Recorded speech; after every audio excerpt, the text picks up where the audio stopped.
দুনিয়াতে যেমনটা হয়। এই কুমিরের কান্না আমার সামনে করো না। তোমাদের মতো মেয়েকে আমি খুব ভালো মতো করেই চিনি। কিভাবে বড়লোক ছেলেকে ধরে তাকে বিয়ে করে নিতে হয় সেটা তো তোমাদের ছোটবেলা থেকেই শিখিয়ে দেওয়া হয়, তাই না? মা, শোনো, আমার ছেলে তোমাকে যতই নিজের বউ বলে দাবি করুক, আমি তোমাকে কোনোদিনও চৌধুরী বাড়ির বউ হিসাবে মেনে নিতে পারবো না। এই কথাটা মাথায় রেখো। তুমি যাই বলো মা, চম্পাকে আমি ভালোবাসি আর ওকে আমি বিয়ে করেছি। কেউ ওকে সম্মান করুক বা না করুক তাতে আমার কোনো যায় আসে না। ওর সম্মান রক্ষা করার দায়িত্ব আমার। এত বড় কথা? ঠিক আছে, তোমার যা ইচ্ছে তুমি তাই করো। এই মেয়েকে আমি কোনোদিনও আমার বাড়ির বউ হিসাবে মেনে নিতে পারবো না। আন্টি প্লিজ, তুমি আর রাগ করে থেকো না। এতে অর্জুনের কি দোষ বলো? ও তো চম্পাকে ভালোবেসে বিয়ে করেছে, আর ভালোবেসে বিয়ে করা কি পাপ?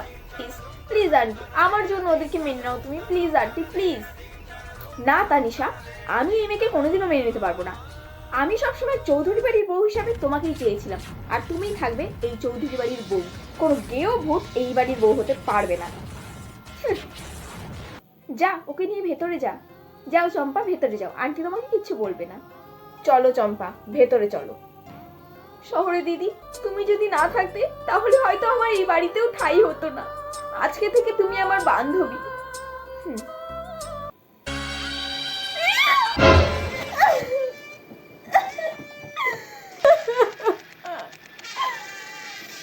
এটা তুই কি করে করতে পারলি অর্জুন, কি করে? ছোটবেলা থেকে তোকে আমি ভালোবেসেছি, তুই আমার সাথে এরকম করতে পারলি?